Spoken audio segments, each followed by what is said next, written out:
आफादा जि 52थि बोसोरसालिया जि जुथुमा बेयो दिनैनिफ्राय साननै सिगांनिफ्राय जाबाय थादों बेयाव अर्थात 9 अक्ट'निफ्राय जादों 9 अक्ट'आव दख'रानि दङमोन सातिकिया जिल्ला दख'रा बर' फरायसाफोरनि 19थि दा बेवहाय दुलाराय बर' फरायसा सनितपुर जिल्ला दुलाराय बर' फरायसा आफादा मैयानिफ्राय जिहेतु थान्दै बिथांमोना फैनानै बेहाय दङ आरो दिनै जि दुलाराय बर' फरायसा आफादनि जि गोथार जि फिरफिला बिरहोनाय जे फुंनि समाव हाबाफारि बेयो जाबाय मुंख्लंफोरनि मुङाव बिबार बावनाय बेबो जाबाय आरो बेजों लोगोसे बिथांनि मुङै बिबार बावनाय गेदेरमा सुबुंफोरनि मुङै बिबार बावनाय बे हाबाफारिफोरा जाबाय दा आङो बेखौनो खावलायगोन जे दुलाराय बर' फरायसा आफादाव थानानै हारिखौ अरायसम फोथांना लाखिनांगौनि थाखाय हारिया अरायसम गेरेमसा जानांगौनि थाखाय जोङो दुलाराय बर' फरायसा आफादा गोबां हाबाफारिफोर लायो थांनाय समफोराव लादों आरो फैबाय थानाय समफोरावबो लागोन दा माहारिनि मोनफ्रोमबो अलखदनि समाव दुलाराय बर' फरायसा आफादा थाफानानै बेवहाय खामानि मावदों दा बेखौनो लोब्बा लानानै सनितपुर जिल्ला दुलाराय बर' फरायसा आफादा मैया जोङो अरियेन्टेसन हाबाफारि लादों इडुकेसननि सायाव दा बेवहाय सिभिल सार्भिसनि सायाव जोङो बोरै जोंनि फरायसा फरायसुलिफ्रा फैबाय थानाय जिउआव गावनि जिउ खुंनायाव सिभिल सार्भिसआव जुदि नोङो जाफुंसार सुबुं बा जाफुंसार फरायसा जुदि जानांगोनबा माबायदि जानांगौ दा बेखौ जों गुवाहाटीनिफ्राय ISPMनिफ्राय बेसेबां रोंगौथि गोनां बिथांमोनखौ जों लाना फैदों दा बेवहाय बेजों लोगोसे जे कम्पिटिटिभ जि एग्जाम दायो आसाम गभर्नमेन्टआ गोबां माने साख्रि होगासिनो दङ बे कम्पिटिटिभ एग्जामफोराव जोंनि फरायसा फरायसुलिफ्रा बोरै बाहागो लानांगौ दा बेबायदि मोननै सेमिनार जोङो मैया 10 अक्ट'आव लादों दा दिनै सनितपुर जिल्ला दुलाराय बर' फरायसा आफादनि गेवलां मेल दङ दा बे गेवलां मेल जानायनि सिगाङैनो दिनै सनितपुर जिल्ला दुलाराय बर' फरायसा आफादा बे हालामनि सनितपुर जिल्लानि हालामनि बे ओनसोलनि फरायसा फरायसुलि बिथांमोना जिहेतु जोङो एसे बेकवार्ड ओनसोलाव दङ हिसाबै जेरावनोखि जोंनि लामा पदुलि मोजां नङा फरायसालिफोरा दासिमबो भेन्सार फरायसालिफोराव नांगौबायदि फोरोंगिरि गैया दा बेनिखायनो बै फरायसा फरायसुलि बिथांमोनखौ लानानै जोङो बेहाय स्किल एन्ड क्वालिटि इडुकेसननि सायाव बेहाय सावरायमेल लादों दा बे सावरायमेलाव रिसर्स पार्सन हिसाबै जोंहा दुलाराय बर' फरायसा आफादनि मोनसे समनि आफादगिरि दायो भारतबर्षनि राज्य सभानि MP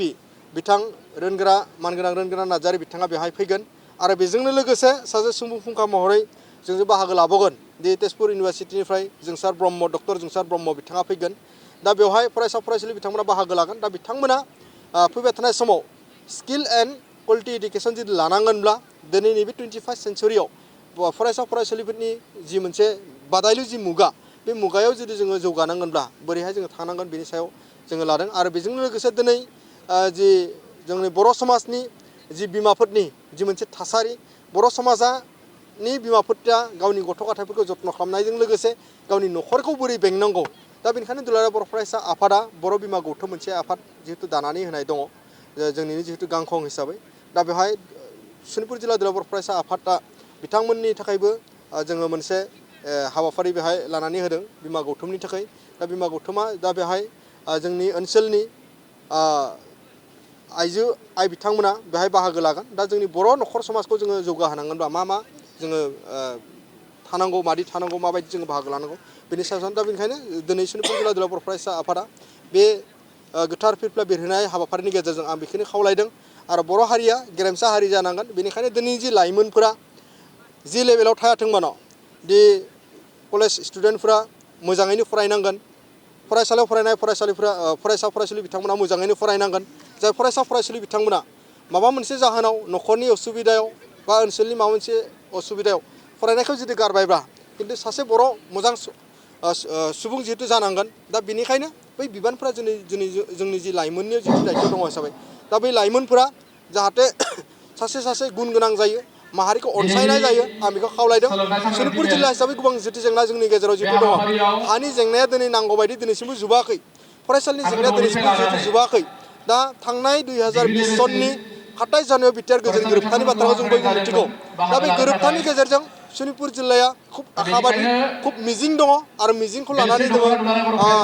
गले गले दिनै थांनाय थान्दै मेलावबो जोङो गोबां रिजलिउसनफोर जों लादों नैबे दुलाराय बर' फरायसा आफादनि जि क'क्राझार दतमा जि जानांगौ दा बेवहाय जोङो रिजलिउसनफोरखौ हरगोन आरो दिनैनि आसाम गभर्नमेन्ट भारत सरकार आरो बिटिआर सरकार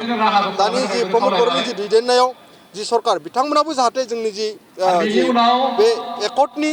3.1 मेन दफाया जितु बेनो दा बेनिनो 60टा गामिया हाबनायजों लोगोसे जोंनि बै गामिफोरनि जि एडमिनिस्ट्रेटिभ जि सिस्टेम नांगौ बायदि जायाखै बायदि जों फिल खालामदों आरो जिखिनि गामि 400-500 जि हाबना दङ थाबैनो जाहाथे बेयो जायो 2025नि जि बिटिआर जि इलेक्सन जायो बै इलेक्सनाव जाहाथे बे ओनसोलाव थानाय मोनफ्रोमबो गामिनि साफ्रोमबो बर' फिसाफोरा बा जोंनि जाय ओनसोलफ्रा बिटिआराव हाबसनगोन बै ओनसोला जाहाथे भट होनो मोनो बेखौ रायजो राजा मिजिंथिनानै दङ बेखिनिखौ जोंहा सनितपुर जिल्ला दुलाराय बर' फरायसा आफादनिफ्राय जानानै जों बिथांमोनखौ खावलायगोन